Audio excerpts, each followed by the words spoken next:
It was a cold night in January 1646. The royal palace of Isfahan stood cloaked in silence, its stone courtyard hiding a secret that would soon ignite the dawn and carve its mark upon the pages of history in fire and smoke. Every courtier knew, before this night was over, a queen would not live to see another sunrise. A cold wind lingered over the skies of Isfahan. Moonlight stretched across the stony streets, but within the palace walls, silence pressed like a heavy shroud. Guards paced with hushed steps, as though even their boots carried the weight of fear. In the inner chambers, Shah Abbas II sat upon the golden throne. No one could tell whether the flush upon his face came from wine or from rage. In his hand was a half-filled goblet. Suddenly, with a surge of anger, he hurled it to the floor. The wine spread across the stone like blood spilled in the dark. The Shah's voice cracked like thunder. "Defiance of my command? And from within my own harem?" The ministers and advisers stood with their heads bowed, none daring to raise their eyes. At last, the Grand Vizier spoke in a trembling tone. "Your Majesty, the Queen refused to drink wine at the gathering. It is not only disobedience, but an insult to the throne." At that moment, a eunuch stepped forward.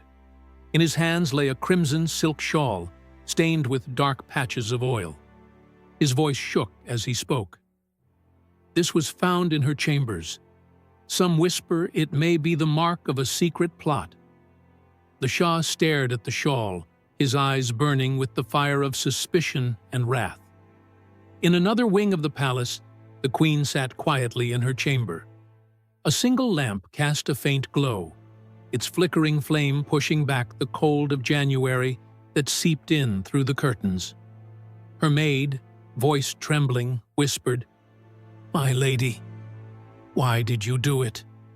It was only a sip. All the other wives drank. None ever refused. The Queen's reply was calm, steady. "Let them drink. I cannot. There is no poison in the goblet, but there is poison in obedience. If I surrender tonight, I will lose my soul tomorrow." Fear etched deeper lines into the maid's face.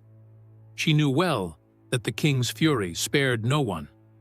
Just then, the door creaked open. 3 eunuchs entered. One unfurled a parchment and read aloud, "Royal decree. The Queen is to present herself in the courtyard at midnight. Charge, defiance of the king's command. Sentence, consigned to the flames." The maid let out a piercing cry, but the Queen only closed her eyes.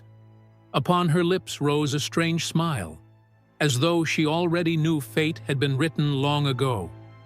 Elsewhere in the palace, the ministers and advisers spoke in hushed, fearful tones. "If the king forgives his wife, tomorrow every subject will rebel. But to burn a queen alive? It will cast fear across the empire, yes, but hatred as well. Silence! There is no justice here, only the will of the king." No one dared speak further. Each knew the next name could easily be his own. By the 11th hour, soldiers gathered in the royal courtyard, piling wood into towering stacks. Oil was poured, torches burned, and smoke already curled upward, heralding the fate that awaited before midnight struck. From his balcony, the Shah watched it all unfold. His face was carved in silence, unyielding, cold. For the briefest instant, a flicker of softness stirred in his eyes, but pride and fury quickly smothered it. The bell tolled. It was the 11th hour of the night. Torches blazed brighter, and soldiers made their final preparations. Suddenly, beneath the door of the Queen's chamber, a parchment slid into the room. The maid picked it up. It bore the royal seal, yet not in the usual crimson wax, but in black. The Queen unfolded it. Her eyes widened, her breath caught. For a moment, she seemed suspended between fear and fate. Then she lifted her gaze to the heavens and whispered, "So, The true game begins now. What words lay written in that letter? And who had sealed it in black wax? The Shah himself, or some hidden hand of conspiracy? That secret alone was enough to alter the destiny of the night. The Queen's hands trembled as she held the letter, the dim lamplight gleaming strangely upon the black seal. The maid, terrified, asked, "My lady, who could have sent this? Royal decrees are always sealed in red." Slowly, the Queen broke the seal. As the parchment opened, astonishment and dread flashed together in her eyes. The words were clear and yet ominous. "If you are cast into the fire tomorrow night, it will not be your life alone that perishes. The throne will burn with you. There is one who wishes the Shah never to see you alive. For if you fall, the balance of the empire will shatter. Beware." The Queen folded the letter again and placed it beside the lamp. The maid, trembling, whispered, "Whose plot is this? Could it be the Shah himself who sent this letter?" The Queen shook her head gently. "No, these are not the Shah's words. This is someone else's game. Someone who seeks not only my death, but the weakening of the empire itself." Elsewhere in the palace, ministers and courtiers huddled in the shadows, whispering in hushed tones, "The Shah will burn his queen alive. The people will be struck with fear. But this is the very moment to advance our plan. And if the people rise in hatred, the empire will crumble, which is exactly what we need." Among them sat one man in silence, the Shah's closest advisor. His eyes gleamed with a strange light. He was the true architect of this treacherous game. Back in her chamber, the Queen closed her eyes for a moment after reading the letter. Her face was calm, but within her heart a storm raged.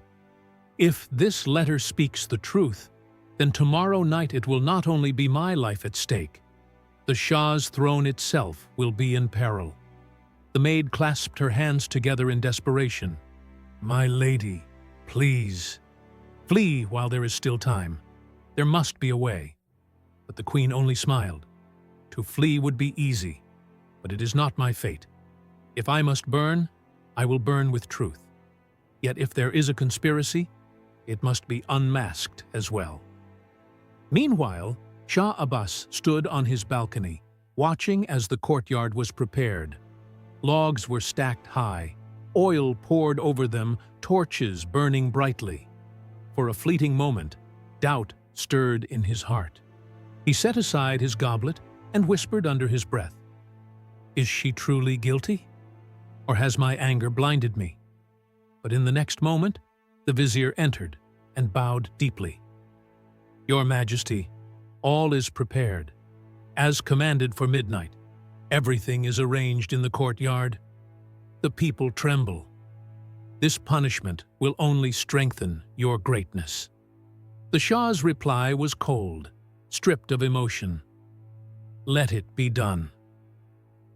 Later that night, the very advisor who had crafted the conspiracy met someone in a secret chamber of the palace. "The letter has been delivered. Now she knows. Her death is not merely punishment, but part of a greater game." Another voice whispered back, "A game? No. It is the verdict of the throne. If the Queen dies, the Shah's empire will fracture. And when the throne shakes, we shall rise." The January night grew colder still. After 11, a dreadful silence spread across the palace. In the courtyard, the wood lay drenched with the stench of oil. Torchlight flickered against the walls, dancing like phantoms. The Queen gazed one final time into the mirror. She draped over herself the same crimson shawl upon which the accusation had been built. Tears glistened in her maid's eyes. "My lady, why wear that shawl? It is the very evidence for which they condemn you." The Queen answered softly, "Because when I stand before the fire, I will take their lie with me." This shawl is not my crime. It is their conspiracy." The bell tolled. It was midnight. The palace gates swung open, and soldiers began leading the queen toward the courtyard. Every courtier, every eunuch, every maid watched with trembling steps, their breaths caught in their throats. The fire was ready to burn, and from his throne, the Shah watched it all. The queen's steps faltered. She lifted her gaze to the heavens and whispered, "O Lord, if my blood is to be spilled, then let this conspiracy be unmasked as well." As she was brought into the courtyard, a soldier rushed forward, clutching a letter in his hand, this time addressed directly to the Shah. The Shah tore it open, and as his eyes traced the words, the color drained from his face. The pyre stood ready, drenched in oil, the torches leaping hungrily toward the night. All eyes were on the queen, wrapped in her crimson shawl, walking with serene steps toward the flames. Just then, another soldier came running, breathless, carrying a sealed message. "Your Majesty, this letter, for you. It has just arrived from the inner chambers." Shah Abbas snatched it from the soldier's hand. The seal was golden, one used only by the royal treasurer or the Shah's most trusted guards. He broke it open and read. At once, his face blanched, his lips quivering as though the very ground beneath him had shifted. The letter read, "Your Majesty, the shawl presented as evidence from the Queen's chamber was, in truth, taken from the royal treasury. We witnessed 2 ministers secretly remove it and place it in her quarters. This is a conspiracy, designed to inflame your wrath and bring about her death. The true aim is to weaken your throne." Signed below, "Your loyal servant, Captain Reza Kizilbash." The Shah's hands trembled. For a fleeting instant, a sharp fire flickered in his eyes. Was it anger, or was it shock? He looked up to the sky and murmured, "Is it all a lie? Have I condemned my own queen to death upon the whispers of traitors?" The Grand Vizier stepped forward, bowing low as he tried to steady his voice. "Your Majesty, this letter may well be false. The word of a soldier cannot overturn the decree of the empire. The sentence must be carried out." The Shah clenched the letter tightly in his fist. A storm raged within him. Pride stood on one side, justice on the other. From afar, the Queen watched as the Shah read. She could see the shifting expressions on his face and whispered in her heart, "Perhaps, at last, the truth will reach his eyes." Her maid whispered urgently, "My lady, this is the moment. Perhaps the Shah will pardon you." But the Queen sighed. "Even if he spares me, the truth must come to light. Someone wove this conspiracy with intent, and behind the veil, they are laughing even now." In the courtyard, the courtiers exchanged uneasy glances. The Shah is still reading the letter. Something is wrong. If the sentence is halted, what will become of the Grand Vizier? Or, perhaps, all of this will turn against someone else. The faces of the conspirators grew pale. Their hearts pounded in terror. What if their names were written in that letter? Suddenly, the Shah rose to his feet. His voice thundered across the courtyard. "Stop! At once!" The soldiers froze. The torch halted mid-air above the pyre, its flame trembling. Every gaze turned toward the Shah. He lifted the letter high in his hand. "This letter tells me that the crime for which I was to pass judgment tonight never existed. It was a trick, a deception, and I see now with my own eyes that those closest to me are the very ones who seek to betray me." Sweat drenched the Grand Vizier's brow. The lips of the other ministers began to tremble. The Shah's voice rose higher, cutting through the night air. "If this letter is true, then the guilty one is not the queen, but the hand that wove this treachery. And he stands before me, even now." The soldiers exchanged tense glances, uncertainty etched on every face. Who would the Shah name? The queen gazed at him calmly, as though she already knew the choice was no longer between her life and death, but the fate of the empire itself. Suddenly, the Shah raised his finger, pointing toward a corner of the courtyard. "There, the true conspirator. Seize him." The soldiers lunged forward, but every eye in the courtyard widened, for the Shah's finger had singled out the one man no one had dared to suspect. The Shah's voice thundered, "It is he, the traitor." The soldiers rushed, and all eyes turned toward the accused. It was none other than the Grand Vizier, the man who always stood closest to the Shah, who whispered counsel into his ear, who paraded himself as the most loyal of servants. The soldiers seized him. Terror flared in his eyes, sweat pouring down his brow. "Your Majesty, this is a plot. I am innocent," he cried. But the Shah's reply was fierce, unrelenting. "Silence. This letter tears apart your lies. You stole the shawl from the royal treasury and planted it in the queen's chamber, all to turn me against my own blood." The vizier's face twisted in fear and denial. "Your Majesty, the charge is false. There is another who seeks to frame me." But in the Shah's eyes, there was no trace of doubt now, only fire. The queen watched silently as the soldiers dragged the vizier forward. She lifted her eyes to the heavens and whispered, "O Lord, I thank you, for truth cannot be buried." The maid's tears spilled freely. "My lady, you will be saved. The Shah has seen the conspiracy." The queen smiled faintly. "To live or to die is not in my hands, but to know that the truth has come to light. That is my victory." The other ministers and courtiers in the courtyard stood as if struck by thunder. The Grand Vizier? He was the traitor? He had been close to the Shah for so long. If he is guilty, then who else is part of this plot? Whispers turned into a chilling realization. The roots of treachery ran far deeper within the palace than anyone had imagined. The Grand Vizier made one last desperate plea for his life. "Your Majesty, you are being deceived. This letter is a forgery. I have given my very life in service to you. If I am destroyed, the empire's foundation will collapse." The Shah burst into harsh laughter. "An empire does not rest upon the shoulders of a traitor. An empire rests upon justice." At his command, soldiers forced the vizier to his knees.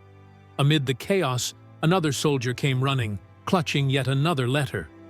Breathless, he cried, "Your Majesty, this was left at the palace gates. No one knows by whom." The Shah snatched it and read. The words chilled his blood. "Your Majesty, the vizier was not alone. Behind him stand others, those who covet your throne. If you punish only him, the game will not end. The true conspirator remains free, and he is still close to you." The Shah's heart seemed to stop. His gaze swept over the courtyard. Every minister, every courtier, every eunuch stood trembling. It could be anyone. Then the queen's voice rose, steady and clear. "Your Majesty, if you wish to uncover the truth, do not condemn me. Keep me alive, so that I may expose the true hand behind this conspiracy. If I burn tonight, the enemy will have already won." For the first time, the Shah looked directly at his queen. In her eyes there was no fear, only the unyielding light of truth. That cold January night grew heavier still. In the glow of the torches, the Shah stood. On one side, the Grand Vizier in chains. On the other, the Queen at the edge of death. And in his hand, the new letter that pointed to an even darker secret. Every breath in the courtyard was stilled. The Shah's next words would decide the fate of all. He raised both letters high, lifting his gaze toward the heavens. Then, turning his eyes upon the court, he declared, "The true traitor is still among us, and tonight I shall expose him." Gasps rippled through the gathering, but the Shah had not yet spoken a name. Silence blanketed the courtyard. The pyre stood ready, its wood drenched in oil, the flames eager to consume. Every eye fixed upon the Shah, upon the two letters in his grasp, one condemning the vizier, the other hinting at a conspiracy far greater. The Shah stepped forward, his voice rolling like thunder. "Courtiers, I once believed my greatest weakness would be my enemies. But tonight, I have learned the truth. My greatest enemy is the one who sat beside me as a friend." Fear swept across the assembly. Hearts pounded like drums of war. The Shah lifted his hand and pointed. His voice rang out, "The true traitor is my chief advisor, Mirza Kamran." The courtyard erupted in chaos. Shock and disbelief seized the crowd. The man trusted above all, the one privy to every secret, the advisor whose name was spoken with reverence within the palace, now branded a traitor before all. Mirza Kamran's face drained of color. His voice trembled as he cried, "Your Majesty, this accusation is a lie. Someone seeks to tarnish my name. I would give my very life for you." The Shah's voice cut sharp as steel. "No need to pledge your life. Answer for your treachery." The soldiers seized the advisor as well. Now both prisoners, the Grand Vizier and the chief advisor, knelt before the Shah. The Vizier seized the moment and cried out, "Your Majesty, Kamran is the true mastermind. I only obeyed his command. It was he who said the queen must be removed, or your empire would weaken." Kamran screamed back, "Lies! This is the Vizier's trick. I am innocent. I did nothing." The Shah's gaze burned into both men. "Which of you speaks truth, and which of you weaves lies? I will know soon enough." The queen stepped forward, her voice steady.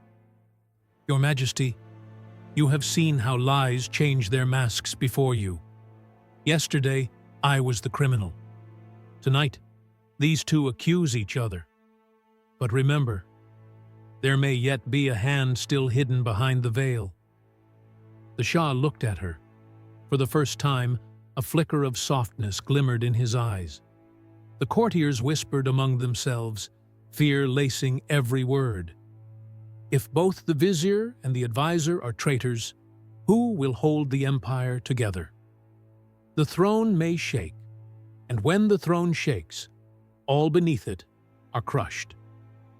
Some ministers thought grimly to themselves, if the vizier and the advisor fall tonight, tomorrow it may be their turn. The Shah's voice thundered across the courtyard, "Take them both to separate cells. By sunrise, I will deliver my judgment." The soldiers dragged the vizier and the advisor away, down separate corridors. The people left in the courtyard still trembled. The fire had not been extinguished. The flames still hissed and roared, as though waiting hungrily for a sacrifice. The Shah stood silent for a long moment. Then he turned toward the queen. "Are you certain you are innocent?" he asked. The queen's reply was calm, unshaken. "Not certainty, truth. And truth is the light that tears through the darkness of deceit. If you choose to open your eyes, Your Majesty, you too will see it clearly." The Shah lowered his gaze. He knew the fate of both light and darkness that night lay in his hands. Suddenly, a commotion broke out. A soldier rushed in, breathless. "Your Majesty, the prison is on fire. Both the vizier and the advisor are screaming, but no one knows who set the flames." A storm of shock and fury erupted in the Shah's eyes. Has the fire of treachery grown so vast that even the dungeons are no longer safe? The queen whispered, "This is the way of traitors, when the killer burns his own evidence." The soldier bowed, panting, "Your Majesty, in the chaos, one prisoner has vanished. Only one." Every breath in the courtyard froze. One question gripped every heart. Was it the vizier who escaped? Or the advisor? The courtier's eyes widened like the very flames that licked the prison walls. Another soldier stumbled forward, crying, "Your Majesty." Before the alarm was raised, one prisoner fled. The other we secured. Lightning cracked in the Shah's voice. Who was it? The vizier or the advisor? The soldier lowered his head. "Your Majesty, in the fire and smoke it was impossible to tell. We know only this: one is gone." The news spread like wildfire through the palace halls. Ministers' lips quivered. Maids stifled sobs. Soldiers tightened their grips on their swords. If the vizier has fled, he carries the secrets of the court. But if the advisor has escaped, he knows every weakness of the Shah. And on every tongue, one whisper burned, "The empire is in danger." The Shah's eyes swept the courtyard. Flames danced across the palace walls as though the empire itself was ablaze. He crushed the letter in his fist and roared, "This happened before my very eyes. I will learn who has fled, even if I must overturn the entire city to find him." The queen's voice rose softly. "Your Majesty, an escape is proof that the game is not yet over. A true conspirator always tries to erase his tracks. If the dungeon itself has been set aflame, then the hand behind this plot is more powerful than just the vizier or the advisor." The Shah's eyes pierced into hers. "Do you believe this game reaches beyond my court?" She answered steadily, "This is a game against the throne itself, and upon the throne sits not only you, but the weight of the entire empire." The soldiers dragged forth the surviving prisoner. His clothes were scorched, his breath ragged. "Your Majesty, this is the one we saved. The other has vanished." All eyes turned. It was the Grand Vizier. His face was blackened with soot and sweat. He cried out desperately, "Your Majesty, I am innocent. It was Kamran who escaped. He is the true traitor." The Shah's teeth clenched. "Why should I believe you? You are the one who accused the queen." The vizier threw himself to the ground, choking on dust as he swore, "If I lie, let these flames consume me. But Kamran is the one who fled. He seeks to cast you down and seize the throne." And in that moment, from the high tower of the palace, a flicker of light appeared. All eyes turned upward. A shadow moved against the night. The maid screamed, "There! It's him! It's Kamran!" The soldiers rushed forward, but the shadow vanished into the darkness. Only his laughter lingered in the air, cold and chilling. The fire is not yet extinguished. The true game has only just begun. The Shah unsheathed his sword. "Seal the city gates. Until Kamran is brought back, dead or alive, no one leaves the borders of this empire." The ministers stood frozen. Some felt relief that the vizier was still in chains. Others trembled at the thought that the advisor had escaped. But all knew one truth: the coming night would be filled with blood and smoke. The queen stepped closer to the Shah.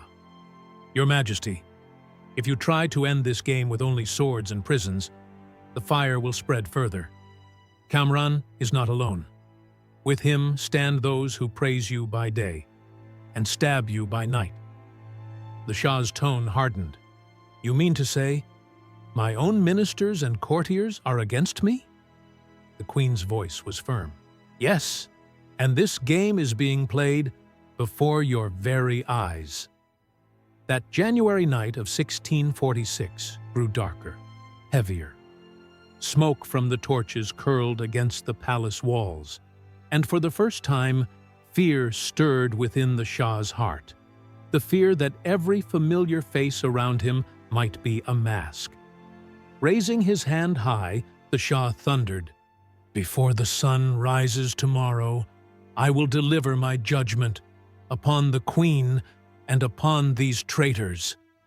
But suddenly, another soldier burst into the courtyard, breathless. "Your Majesty, the treasury doors have been smashed open. The gold and jewels are gone. Someone has plundered the royal vault." The Shah staggered for a moment, his step faltering. The Queen whispered, "This was the true game, to weaken the throne by emptying its treasure." A shudder swept through the palace. The news rippled like fire.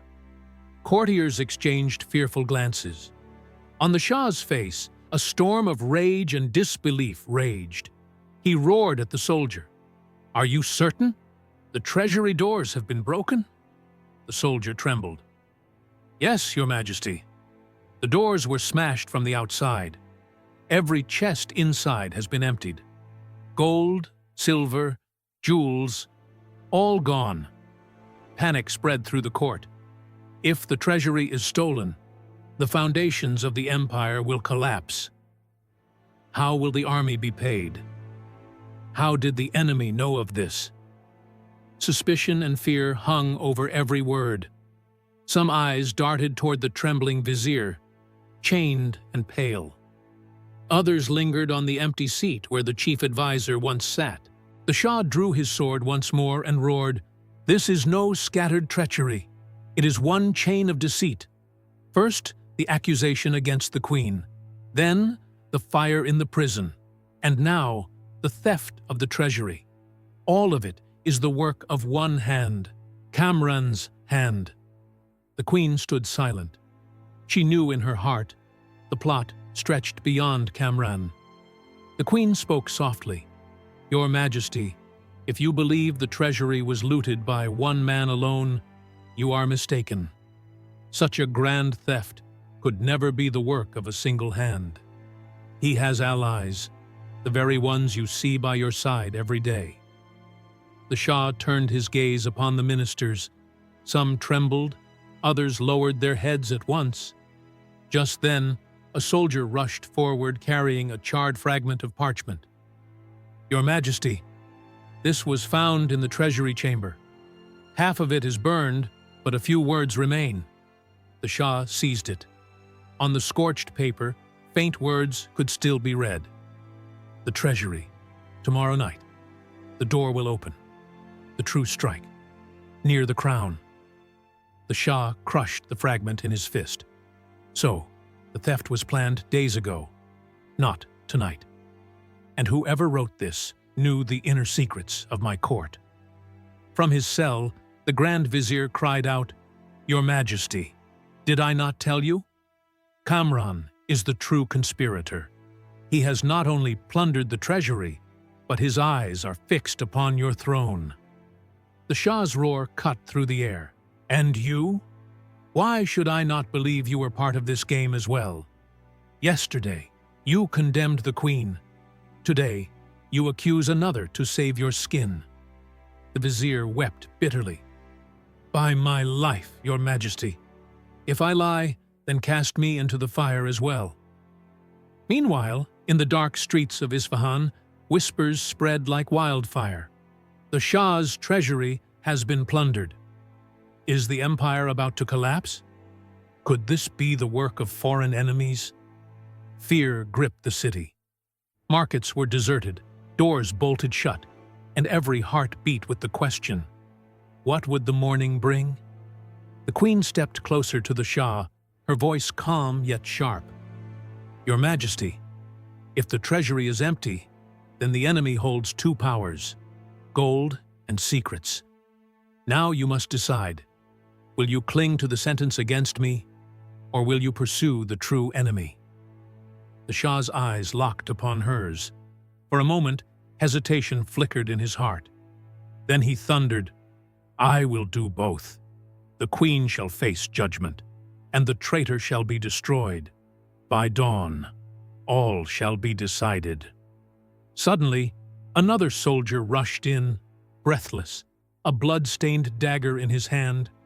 "Your Majesty, a body has been found near the treasury chamber, likely one of the thieves, but beside the corpse was this ring."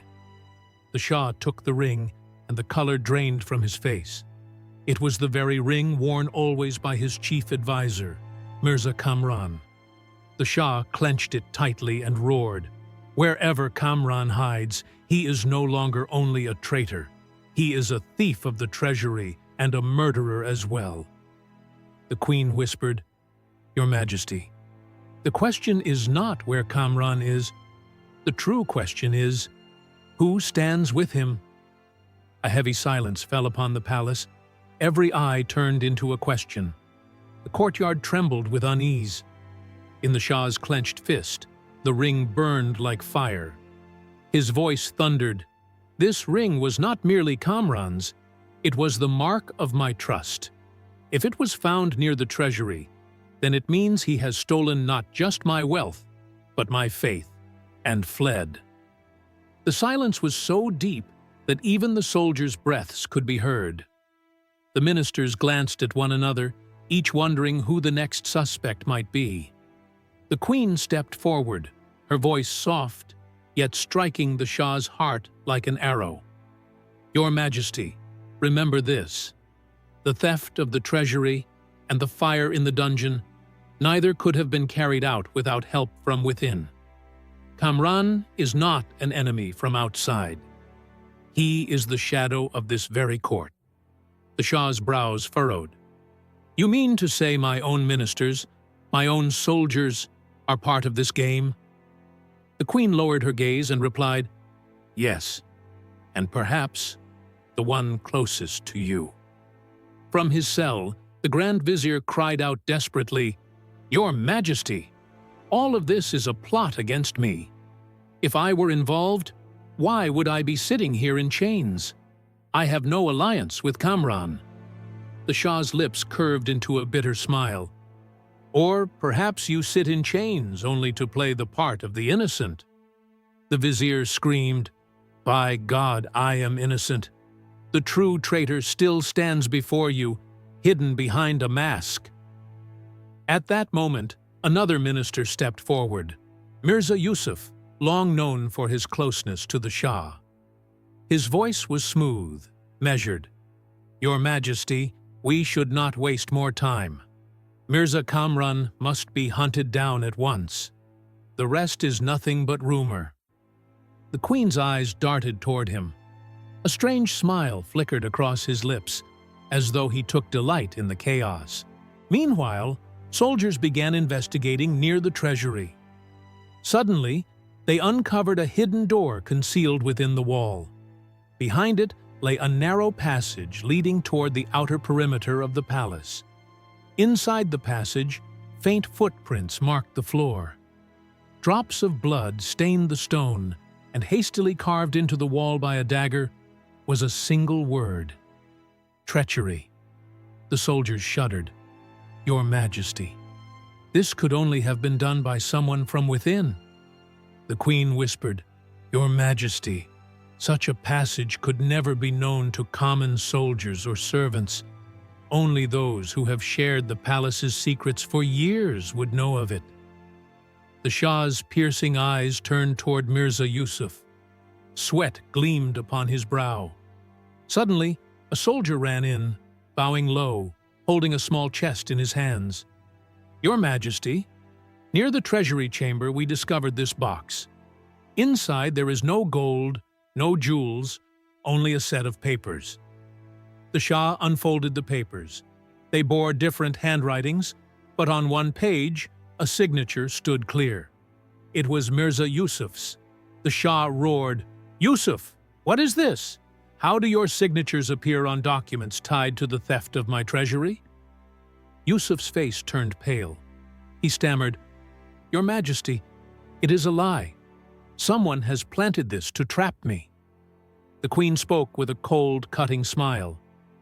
Sometimes lies themselves reveal the truth. The soldiers seized Yusuf. Panic rippled through the ministers. If Yusuf was involved, how many more stand with him? Kamran is not alone. This is a web. Flames burned in the Shah's eyes. I will strip bare every traitor who conspires against me. By dawn, the throne itself will deliver judgment. The Shah ordered Yusuf thrown into the dungeons, but as the soldiers dragged him away, Yusuf burst into wild laughter. Your Majesty, do you think capturing me ends this? This game is far greater. The theft of the treasury was only the beginning. The true strike comes at dawn, and you will see for yourself who your enemy truly is. For a moment, the Shah and the Queen stood frozen. A shiver of terror ran through the hearts of the ministers. Yusuf was cast into the cells, yet his laughter echoed against the palace walls, lodging itself in every heart. Tomorrow morning, the true strike. The Shah gripped the hilt of his sword and growled, "If the strike comes at dawn, then judgment will come at dawn as well." The Queen's gaze drifted into the distance. Her voice was soft, almost a prayer. "Your Majesty, I fear tomorrow will not be just another day, but the hour when fate itself will decide." The night over, Isfahan grew deeper, heavier. Torches flickered along the fortress walls, but within the palace, silence pressed down like stone, each wall straining to hear the approach of the coming storm. Still, Yusuf's laughter lingered, bouncing from every corridor. Tomorrow morning, the true strike. Sleep abandoned the Shah's eyes. In his chamber, he sat with his sword. Maps sprawled before him. Palace gates, secret corridors, guard posts, all marked. He gave his general a stern command. Before dawn, double the guard at every gate. No one enters or leaves. Fear had already swept through the court. None dared speak openly. Only whispers echoed. Yusuf said the true strike comes at dawn. But what did he mean? Is the enemy preparing to storm the palace? Or is it an uprising from within? The Queen watched in silence. In her eyes was the deep shadow of dread. She knew Yusuf's laughter was no empty threat. The morning of April 18th, 1657. The sky over Isfahan was painted crimson by the rising sun. As its first rays broke, the Shah summoned his court. Ministers, nobles, and generals gathered before the throne. Soldiers lined the courtyard, their hands gripping the hilts of their swords. The Shah seated himself upon the throne and thundered, "Today is the day of judgment. Today, the masks will fall from the faces of traitors." The Queen stepped forward, her voice calm but commanding. "Your Majesty, if Yusuf is indeed a traitor, then let his own tongue bear witness. Bring him from the dungeons into the court, so all may see the truth." At the Shah's signal, guards dragged Yusuf forward in chains. His face was bruised, yet a mocking smile still lingered on his lips. The Shah bellowed, "Yusuf, tell me, who stands with you? Speak the truth, and perhaps your life may yet be spared." Yusuf rattled his chains and laughed. "Your Majesty, you cannot imagine who among those closest to you plots against you. The theft of the treasury was only the opening move. The true strike is yet to come." The Shah roared, "Speak the name!" Yusuf lifted his head, scanning the line of courtiers. Then, in a voice heavy with menace, he said, "The traitor is here, standing before you now, the one you trust the most." At that very instant, a thunderous explosion echoed outside. Chaos rippled through the court as soldiers rushed in, shouting, "Your Majesty! The northern gate has been attacked. Masked warriors are forcing their way in." The Shah's eyes blazed like fire. "So it begins! The true strike!" Amid the uproar, the Queen's sharp gaze caught something. One of the Shah's close advisors, Mirza Zahid, was drenched in sweat, his hands trembling. She whispered urgently in the Shah's ear, "Your Majesty, look at Zahid. He knows the truth." The Shah's eyes darted to Zahid. Fear flickered in his gaze. When the Shah locked eyes with him, Zahid instinctively stepped back. "Guards, seize him!" the Shah thundered. The soldiers moved forward, but Zahid suddenly drew a dagger and shrieked, "No one can save you now! The throne will fall today, and the Safavid Empire will burn to ashes." He hurled the dagger straight at the Shah. The court erupted in screams. The Queen leapt forward, shoving the Shah aside. The blade sank deep into the armrest of the throne. A bone-chilling cry rose as guards swarmed Zahid. But before they could overpower him, the northern doors burst open. Masked warriors stormed in, swords flashing. The throne room descended into bedlam. The clash of steel rang out, mingled with cries of fear and pain. Soldiers formed a protective circle around the Shah as panicked courtiers fled, some trampled, others cut down. Mirza Zahid, brandishing his sword, shouted over the chaos, "Today, the throne will belong not to the Safavids, but to the people." The Shah's glare was furious, his voice like thunder. "This throne was forged in blood, and blood shall defend it." The Queen, who had just saved the Shah, did not retreat. She seized a fallen soldier's sword and took her place at his side. "Your Majesty, if the court must fall today, then we fall together." The Shah looked at her for a moment, and in her eyes he saw the same fire that burned within his own. The masked soldiers and the royal guards clashed head-on. Sparks flew with every strike of steel against steel. Blood ran across the courtyard floor as the Shah's thunderous voice echoed above the chaos. "Not a single traitor must leave here alive." From the dungeon, Yusuf's laughter rang out, chilling the air even through the noise of battle. "This is only the beginning, Shah Abbas. The true strike is yet to come." Mirza Zahid cut down soldier after soldier, his sword dripping crimson as he charged straight toward the Shah. "Your reign ends tonight, Shah!" he roared. The Shah raised his sword, blocking Zahid's blow.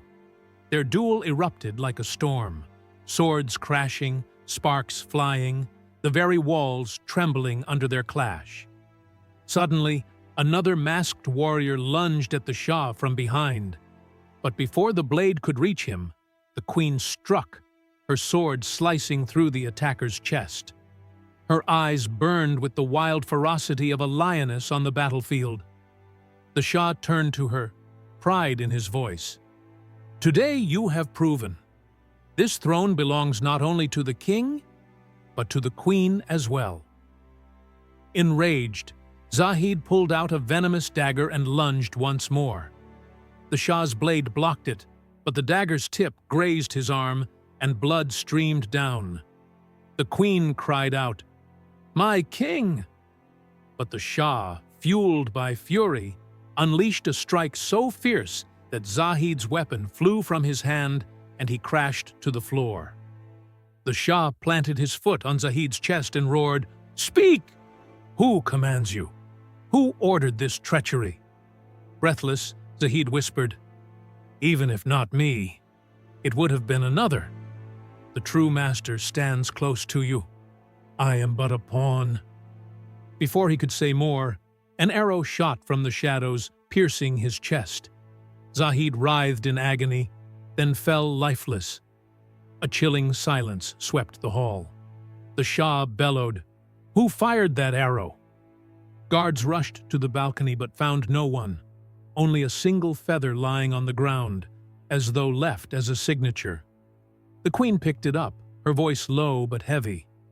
"This feather belongs to an eagle, and only one dynasty bears that emblem."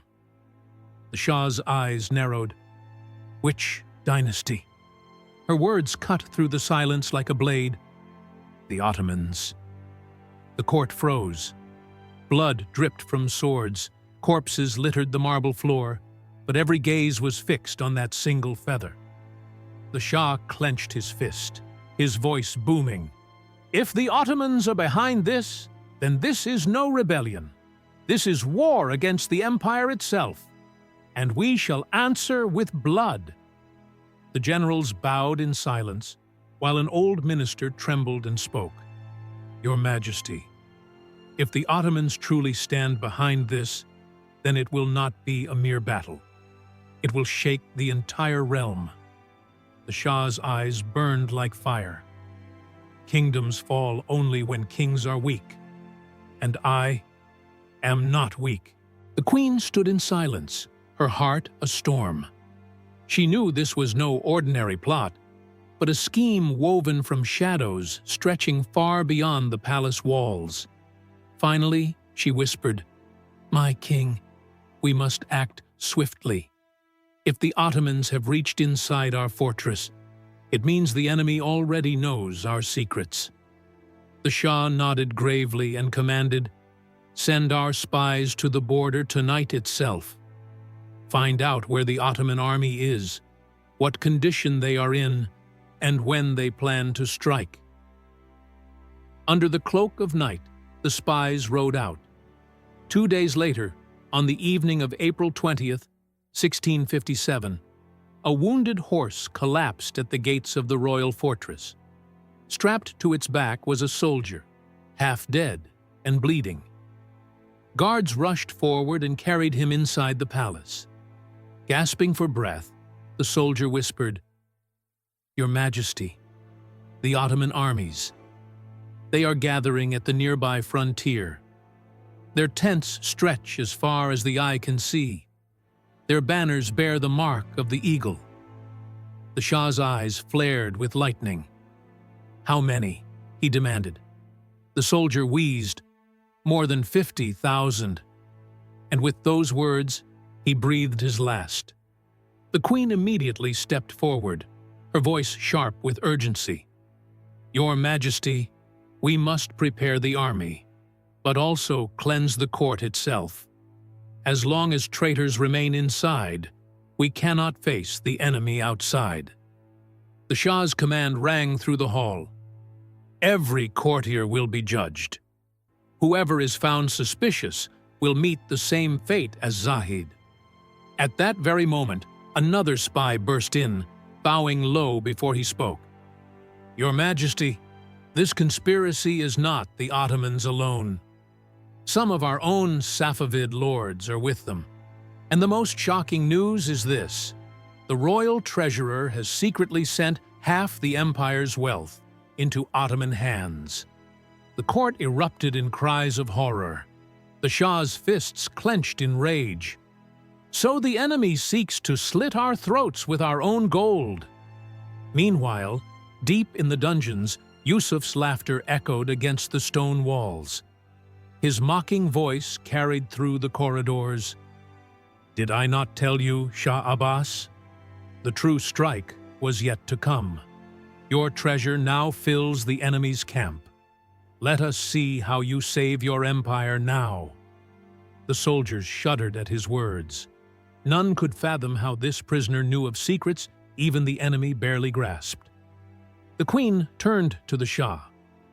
"Your Majesty, Yusuf is no ordinary captive.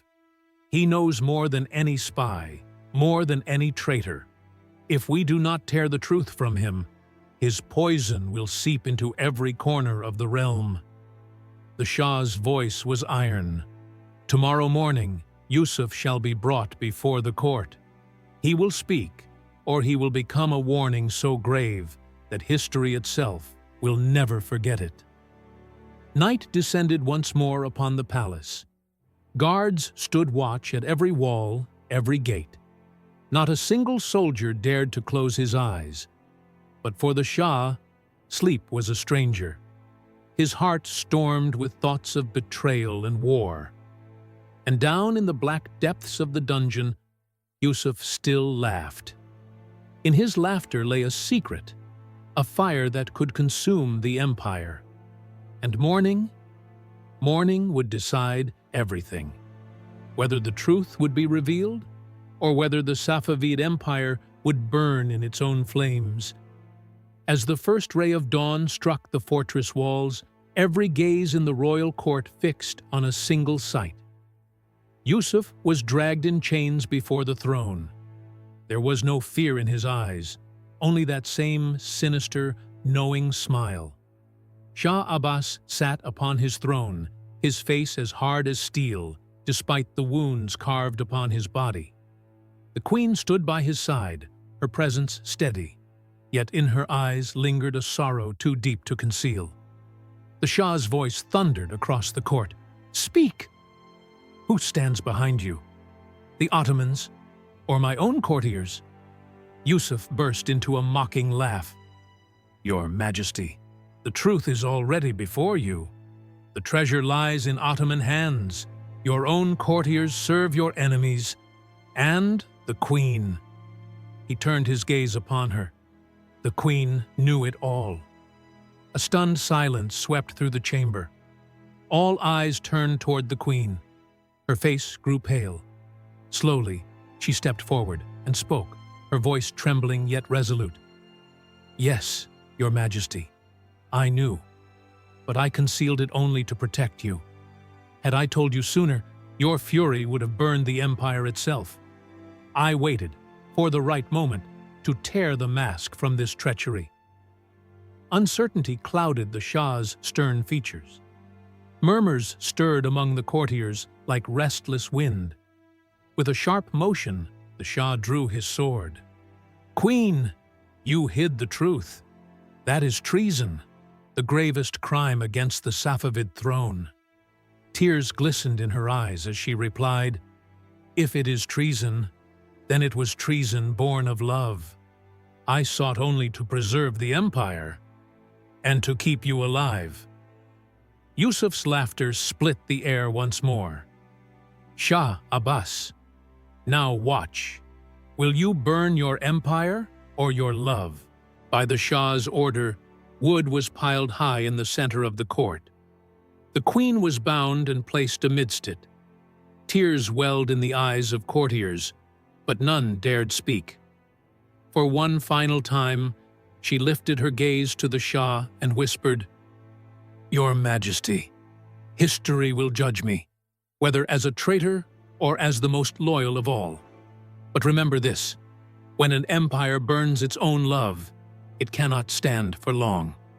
The Shah closed his eyes, raised his hand. A torch was lowered. Flames roared upward, engulfing her figure. Her cries echoed against the stone walls, rising into the night sky until they were no more. As her life was consumed by fire, Yusuf laughed madly. "Shah Abbas, you have burned your own heart with your own hands. Now let us see how your empire survives." The Shah, filled with unquenchable fury, roared, "Cut him to pieces!" The chamber rang with Yusuf's shrieks as steel tore him apart. At last, silence fell. The court reeked of smoke and ash. The throne still stood, but the Shah had lost what was dearest to him. From that night onward, he never smiled again. Chroniclers write that he ruled the empire for many years after, yet the fire in his heart never died. The fire kindled by the order he gave to burn his own queen. The Safavid Empire endured, but in its foundations there always smoldered the ashes of a queen consumed by flames.